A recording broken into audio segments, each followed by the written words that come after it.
করছিলাম আর দীর্ঘ 2 মাস ব্যবহার করার পর আমি এটা রিভিউ করতেছি। কেন এটা ইউজ করি ওয়েট তোমাদের বলি। আমি আমার বডি ওয়াশ করার জন্য এখন এই সোপটা ইউজ করি। হ্যাঁ ইউজ না করে রিভিউ দিতেছি। এই দেখো এটা আমি 3 ভাগ করছিলাম, 1 ভাগ আছে আর 2 ভাগ শেষ। বিশ্বাস হয় না? দেখাই দাও। এই যে আমার ওয়াশরুমে এটার অবশিষ্ট কিছুটা বাকি আছে, আমি যেটা ইউজ করতেছিলাম ওইটা। এখন আমি তোমাদের বলবো যে আমি এই সোপটা কেন অ্যাড করলাম আর কেন আমি ইউজ করতেছি।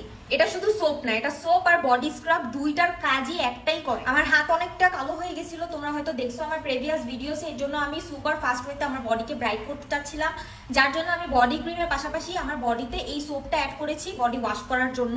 শাওয়ার টাইমে এভরিডে আমি এটা ইউজ করে থাকি।